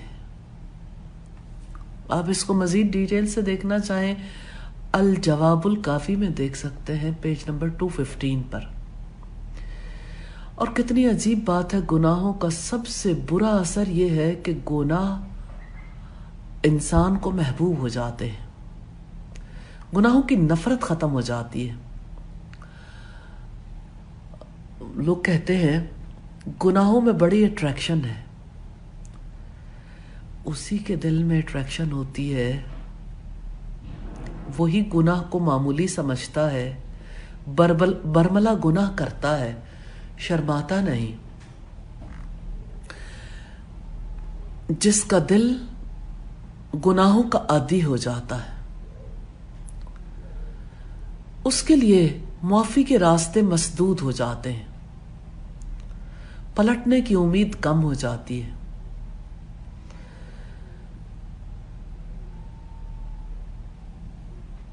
پھر ہم دیکھتے ہیں کہ گناہ کو معمولی اور حقیر سمجھنا گناہ چھوٹا لگے تو بندہ آسانی سے کر لیتا ہے.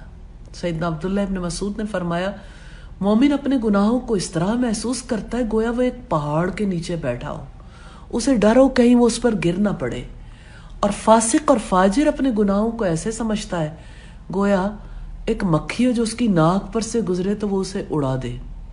مومن کے دل میں روشنی ہوتی ہے، اس لیے وہ صرف استغفار پر، معافی پر اعتماد کر کے نہیں بیٹھتا، چھوٹے چھوٹے گناہوں کو بھی پہاڑ سمجھ کر ڈرتا ہے. اور گناہگار کو اللہ تعالیٰ کی معرفت نہیں ہوتی، اس لیے وہ ڈرتا نہیں ہے اور ڈھٹائی سے گناہ کرتا چلا جاتا ہے. اور پھر یہی گناہ ذلت اور رسوائی کا سبب بن جاتے ہیں. دنیا کی ساری عزتیں اللہ تعالیٰ کی اطاعت میں ہیں اور ساری رسوائیاں اللہ تعالیٰ کی نافرمانی میں. اللہ پاک نے فرمایا وَلِلَّهِ الْعِزَّةُ وَلِرَسُولِهِ وَلِلْمُؤْمِنِينَ وَلَكِنَّ الْمُنَافِقِينَ لَا يَعْلَمُونَ. عزت تو صرف اللہ کے لیے، اس کے رسول کے لیے اور ایمان والوں کے لیے، لیکن منافق نہیں جانتے. تو جسے عزت کی خواہش ہے اسے اللہ تعالیٰ کی اطاعت میں عزت تلاش کرنی چاہیے. پھر گناہوں سے عقل پر پردہ پڑ جاتا ہے، کیونکہ گناہ عقل کے نور کو بجھا دیتے ہیں. دنیا اور آخرت کی ساری بھلائیوں سے گناہگار آہستہ آہستہ محروم ہو جاتا ہے، اور آہستہ آہستہ ایسی صورتحال پیدا ہو جاتی ہے کہ دل پر مہر لگ جاتی ہے. یہ 11واں بڑا سبب ہے. انسان غافل ہو جاتا ہے، دل زنگ آلود ہو جاتا ہے، حتیٰ کہ گناہ بڑھ جاتے ہیں تو دلوں پر تالے لگ جاتے ہیں. اور عجیب بات یہ ہے کہ گناہ دل کی غیرت کو ہی مٹا دیتے ہیں. حقیقت یہ ہے، نبی صلی اللہ علیہ وسلم نے فرمایا کیا تم سعد کی غیرت پر تعجب کرتے ہو؟ اللہ کی قسم میں ان سے زیادہ غیرت مند ہوں اور اللہ مجھ سے بھی زیادہ غیرت مند ہے. اللہ تعالیٰ نے غیرت کی وجہ سے تمام ظاہری اور باطنی فواحش کو حرام قرار دیا ہے. کوئی شخص اللہ تعالیٰ سے زیادہ غیرت مند نہیں، کوئی شخص اللہ سے بڑھ کر معذرت کو پسند کرنے والا نہیں. اسی وجہ سے اللہ تعالیٰ نے بشارت دینے اور ڈرانے والے پیغمبروں کو مبعوث فرمایا. اور کوئی شخص اللہ سے بڑھ کر تعریف کو پسند کرنے والا نہیں. اسی لیے اللہ تعالیٰ نے جنت کا وعدہ فرمایا ہے. یہ روایت صحیح مسلم کی 1499 نمبر پر.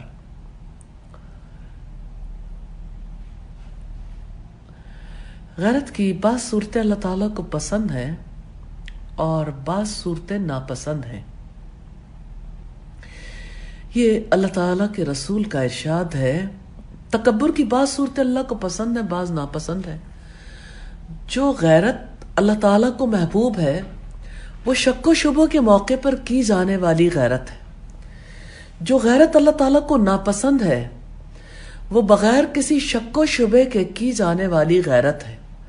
اور جو تکبر اللہ تعالیٰ کو محبوب ہے وہ جہاد اور صدقہ کے وقت آدمی کا اپنی ذات پر تکبر کرنا ہے.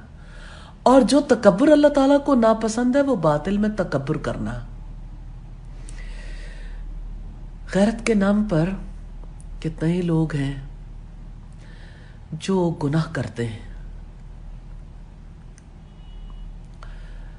شک و شبہ کے موقع پر غیرت کا مطلب تہمت اور تردد کی جگہوں میں غیرت کرنا ہے، جس کا فائدہ خوف اور تنبیہ کی صورت میں ہوتا ہے. تو اللہ تعالیٰ سے دعا ہے ہمیں گناہوں کے برے اثرات سے بچا لے. گناہوں کا 13واں برا اثر شرم و حیا کا خاتمہ ہے. گناہ دل سے حیا کو ختم کر دیتے ہیں. نبی صلی اللہ علیہ وسلم نے فرمایا حیا خیر اور بھلائی ہی لاتی ہے. گناہ بندے کی حیا کو ختم کر دیتے ہیں. اسی لیے نبی صلی اللہ علیہ وسلم نے فرمایا اذا لم تستحی فاصنع ما شئت. جب تم بے حیا ہو جاؤ تو پھر جو جی میں آئے کر گزرو۔ گناہوں کا ایک اور اثر ہوتا ہے، گناہ دلوں میں خوف اور روب ڈال دیتے ہیں۔ گناہگار کو آپ دیکھیں گے ڈرتا ہے، گھبراتا ہے، مرعوب ہوتا ہے، امن و سکون تباہ ہو جاتا ہے، اور جو اللہ سے ڈرتا ہے اللہ تعالیٰ اسے امن میں داخل کر دیتا ہے۔ جو اللہ سے نہیں ڈرتا اللہ تعالیٰ اسے ہر چیز سے خوف میں مبتلا کر دیتا ہے۔ پھر گناہگار کو دل کی بیماری لگ جاتی ہے۔ جس طرح جسموں میں بیماریوں کی تاثیر ہوتی ہے، اسی طرح گناہوں کی وجہ سے دل کی بیماریاں پیدا ہوتی ہیں۔ گناہ کا ترک کرنا ہی اس کی دوا اور اس کا علاج ہے۔ پھر گناہ کی وجہ سے انسانی نفس اسی کی نگاہ میں ذلیل اور حقیر ہو جاتا ہے۔ رب العزت نے فرمایا قد افلح من زکاہا، کامیاب ہو گیا وہ جس نے اسے پاک کیا، وقد خاب من دساہا، اور نامراد ہوا وہ جس نے اسے آلودہ کر دیا یعنی گناہگار کر لیا۔ پھر دل مسخ ہو جاتے ہیں، گناہ دلوں کو دھسا دیتے ہیں جیسے عمارتیں زمین میں دھس جاتی ہیں۔ اس کی علامت یہ ہے کہ دل ہمیشہ گندگی، برائی، بد اخلاقی کے پیچھے مارا مارا پھرتا، جبکہ مومن بلند اخلاق کے گرد گھومتا ہے۔ جیسے صورتیں مسخ ہوتی ہیں نا، پہلے لوگوں کو اللہ تعالیٰ نے سور بنایا، بندر بنایا، ایسے ہی گناہوں سے کسی کا دل گدھے کی طرح بے وقوف اور سست ہو جاتا ہے، کسی کا دل بچھو جیسا ہو جاتا ہے، کسی کا دل کتے جیسا ہو جاتا ہے۔ اللہ اکبر۔ پھر یہ گناہ دل کو الٹ دیتے ہیں، حتیٰ کہ بندے کو حق باطل اور باطل حق دکھائی دیتا۔ گناہوں کے بدلے میں دلوں پر یہ ساری سزائیں طاری ہوتی ہیں۔ پھر گناہ سینے کو تنگ کر دیتے ہیں، جیسا کہ سورہ الانعام کی آیت نمبر 125 میں رب العزت نے فرمایا جسے اللہ تعالیٰ ہدایت دینا چاہتا ہے اس کا سینہ اسلام کے لیے کھول دیتا ہے، جسے گمراہ کرنا چاہتا ہے اس کا سینہ بہت تنگ کر دیتا ہے، جیسے وہ آسمان پر چڑھ رہا ہو۔ اسی طرح اللہ تعالیٰ ان لوگوں پر گندگی مسلط کر دیتا ہے جو ایمان نہیں لاتے۔ سینے کی تنگی عظیم ترین اسباب میں سے ہے، گناہوں کے اثرات میں سے ہے۔ اسی کی وجہ سے لوگ اللہ تعالیٰ سے منہ موڑ جاتے ہیں، غیر اللہ سے دل لگاتے ہیں، اللہ تعالیٰ سے غافل ہوتے ہیں، غیر اللہ سے محبت کرتے ہیں۔ اللہ اکبر۔ انسان گناہوں کی زد میں ہے، لپیٹ میں ہے، ارادہ کر لیں گناہ ترک کرنے ہیں، وہ کسی بھی قسم کے ہوں، گناہوں کو کبھی جاری نہیں رکھنا۔ یا اللہ تو ہمیں گناہوں سے بچا لینا، یا اللہ نیکیاں کرنے کی توفیق عطا کرنا۔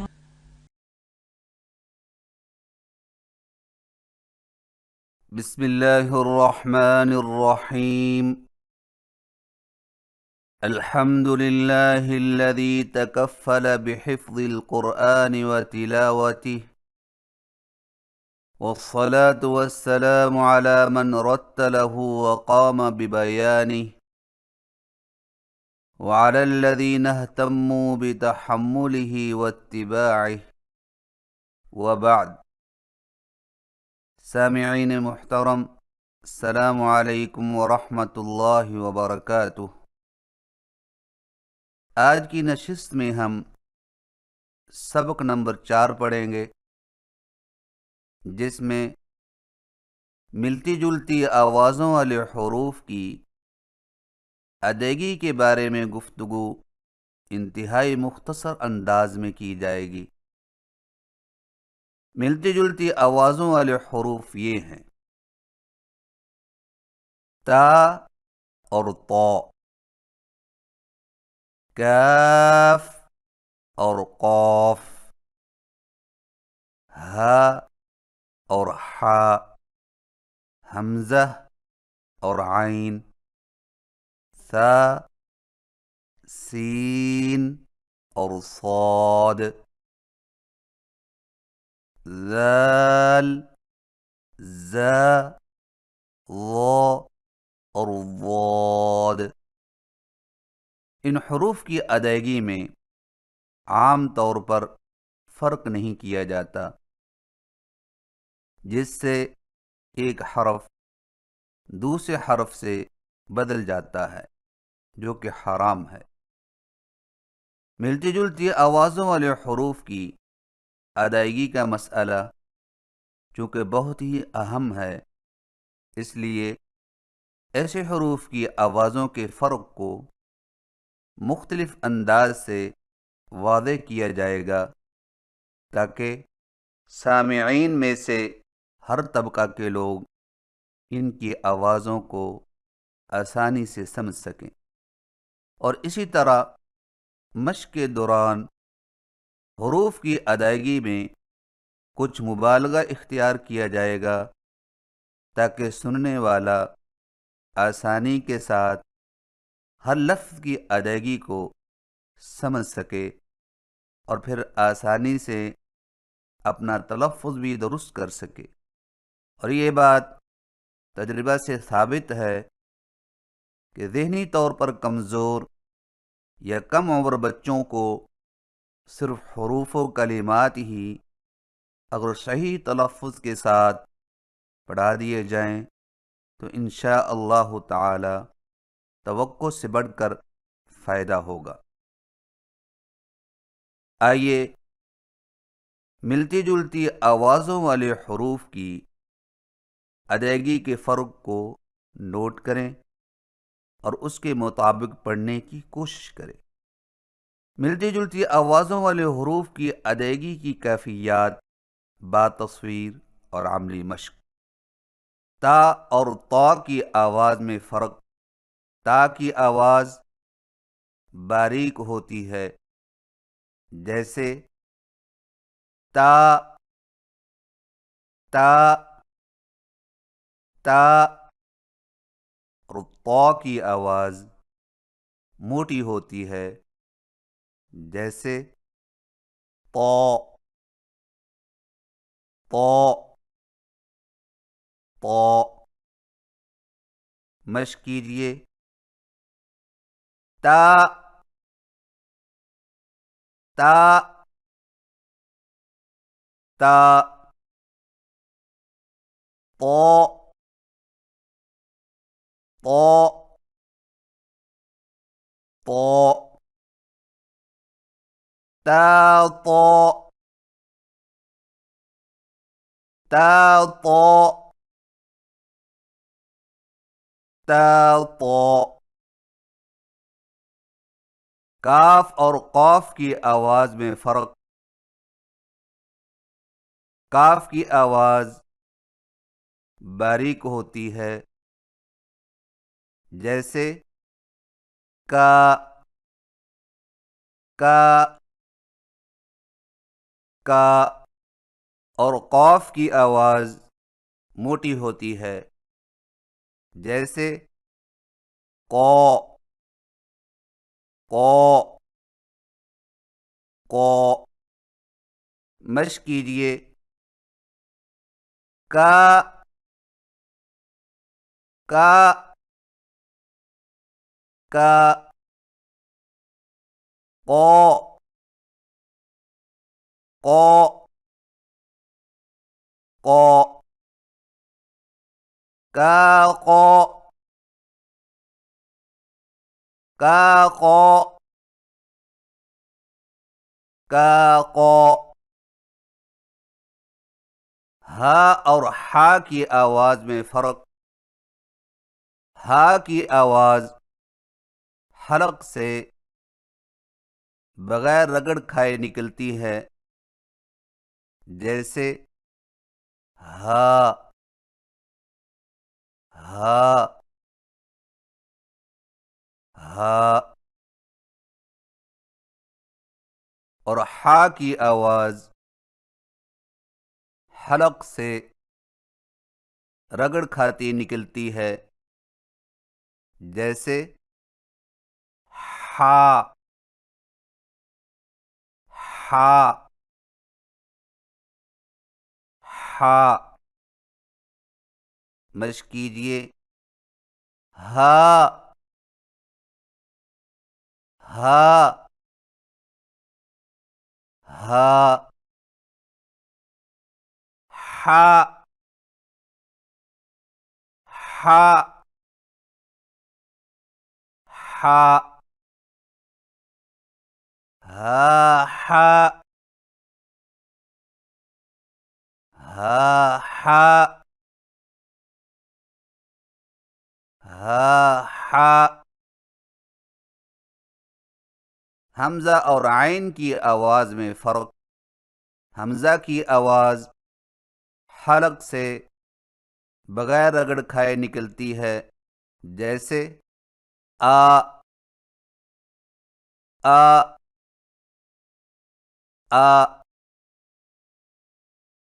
اور عین کی آواز حلق سے رگڑ کھاتی نکلتی ہے، جیسے آ آ آ۔ مشق کیجئے آ آ آ آ آ آ آ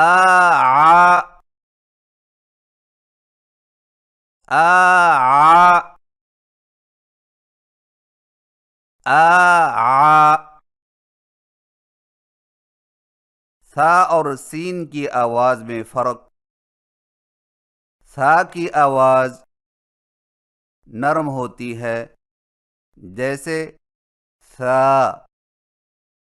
ثا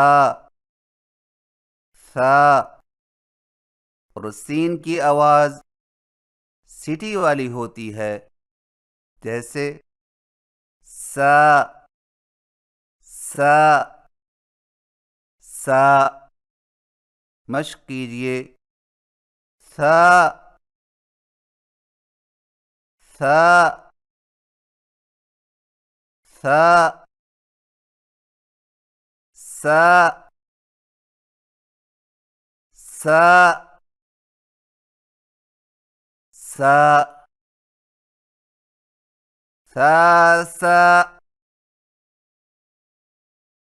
سا سا سا سا۔ سین اور صاد کی آواز میں فرق۔ سین کی آواز باریک اور سیٹی والی ہوتی ہے، جیسے سا سا سا، اور صاد کی آواز موٹی اور سیٹی والی ہوتی ہے، جیسے سو سو سو۔ مشق کیجئے سا سا سا، سو سو سو، سا سو سا سو سا سو۔ ذال اور زا کی آواز میں فرق۔ ذال کی آواز نرم ہوتی ہے، جیسے ذا ذا ذا، اور زا کی آواز سیٹی والی ہوتی ہے، جیسے زا زا زا۔ مشق کیجئے ذا ذا ذا ذا ذا ذا ذا ذا ذا ذا ذا ذا ذال اور ضا کی آواز میں فرق. ذال کی آواز باریک ہوتی ہے جیسے ذا ذا ذا، اور ضا کی آواز موٹی ہوتی ہے جیسے ضا ضا ضا. مشق کیجئے. ذا ذا ذا ضا ضا ضا ذا ضا ذا ضا ذا ضا. ضا اور ضاد کی آواز میں فرق. ضا کی آواز موٹی ہوتی ہے جیسے ضا ضا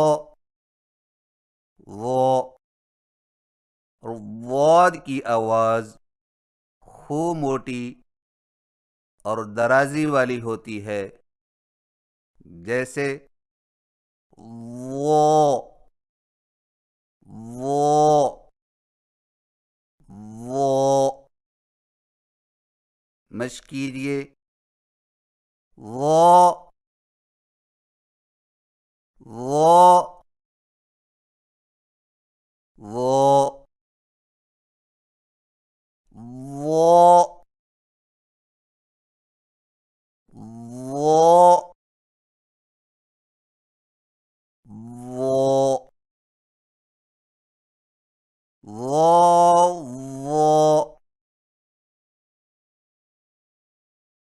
ضا ضا ضا ضا. سامعین محترم، ملتی جلتی آوازوں والے حروف کی دوبارہ مشق کیجئے. تا اور طا کی آواز کی مشق. تا تا تا، طا طا طا، تا طا تا طا تا طا. کاف اور طا کی آواز کی مشق. کا کا کا، قا قا قا، کا قا کا قا کا قا. ہا اور ہا کی آواز کی مشق. ہا ہا ہا، ہا ہا ہا، ہا ہا ہا ہا.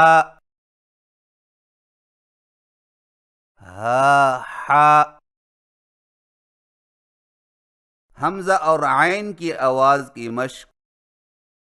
آ آ آ آ آ آ آ آ آ. ثا اور سین کی آواز کی مشق. ثا ثا ثا ثا ثا ثا ثا ثا ثا ثا ثا ثا. سین اور صاد کی آواز کی مشق. سا سا سا صو صو صو سا صو سا صو سا صو. ذال اور زا کی آواز کی مشق. ذا ذا ذا ذا ذا ذا ذا ذا ذا ذا ذا ذا. ذال اور ضا کی آواز کی مشق. ذا ذا ذا ضا ضا ضا. ذا ضا ذا ضا ذا ضا. ضا اور ضاد کی آواز کی مشق. ضا ضا ضا ضا ضا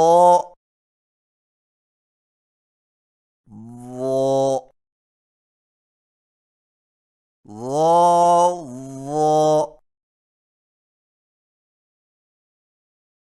ضا ضا ضا ضا. سامعین محترم، ملتی جلتی آوازوں والے حروف کا جو تلفظ آپ نے سنا ہے اسی طرح یاد کریں اور خوب مشق کریں تاکہ قرآن مجید میں ملتی جلتی آوازوں والے حروف کی ادائیگی آسان ہو جائے. سامعین کرام، یہ تھی چند گزارشات ملتی جلتی آوازوں والے حروف کی ادائیگی کے حوالے سے، اور اب سورۃ الزلزال کی مشق کروائی جائے گی، اور مشق کے دوران ان الفاظ کو ٹھہر کر اور علیحدہ علیحدہ بھی پڑھا جائے گا تاکہ سننے والا آسانی سے اپنا تلفظ درست کر سکے. مشق کا یہ طریقہ قرآنی الفاظ کی تصحیح کے لیے انتہائی فائدہ مند ہے۔ تو لیجئے سماعت فرمائیے۔ اعوذ باللہ من الشیطان الرجیم۔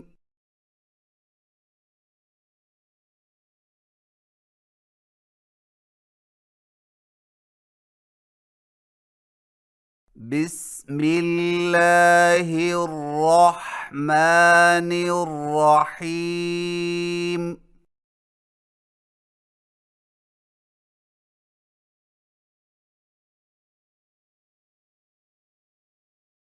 اذا زلزلت الارض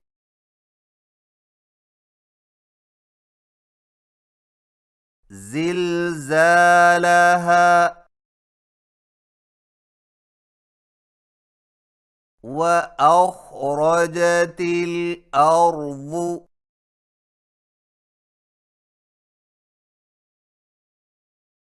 أثقالها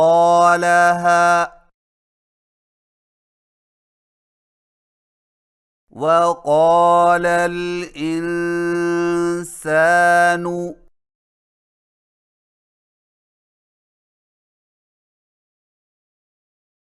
ما لها يومئذ تحدث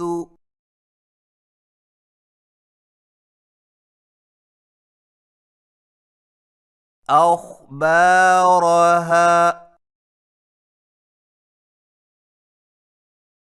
بأن ربك أوحى لها يومئذ يصدر الناس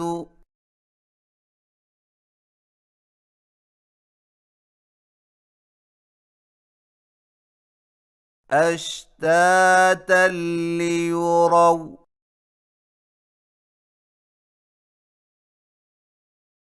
أعمالهم فمن يعمل مثقال ذرة خيرا يره ومن يعمل مثقال ذرة شرا يره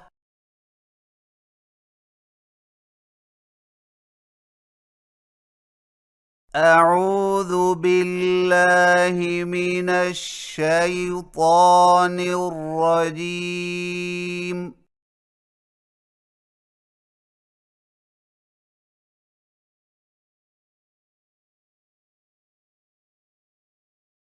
بسم الله الرحمن الرحيم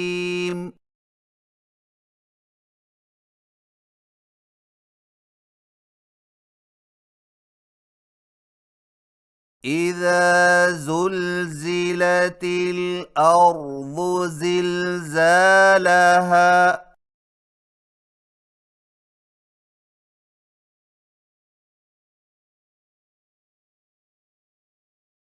وأخرجت الأرض أثقالها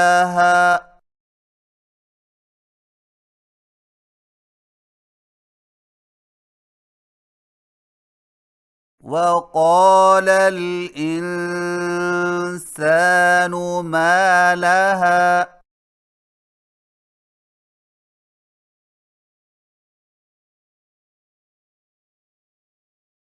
يومئذ تحدث أخبارها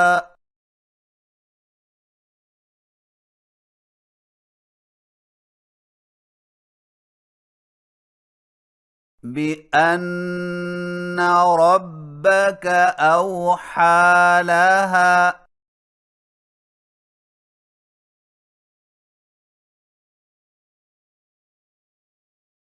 يومئذ يصدر الناس أشتاتا ليروا أعمالهم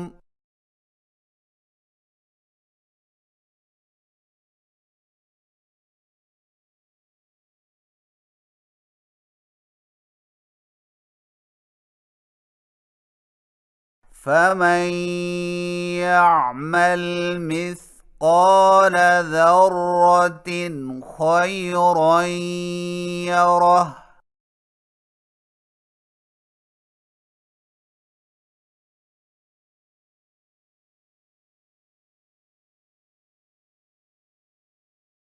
ومن يعمل مثقال ذرة شرا يره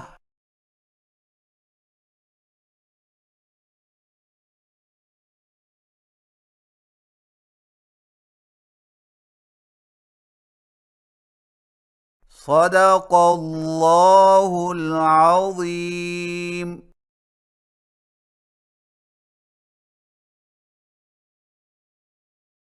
اللہ رب العزت کی بارگاہ میں التجا ہے کہ وہ ہمیں قرآن مجید کو اس کی مطلوب ادائیگی کے ساتھ پڑھنے کی توفیق عطا فرمائے، آمین۔ وآخر دعوانا ان الحمد للہ رب العالمین، والسلام علیکم ورحمۃ اللہ وبرکاتہ۔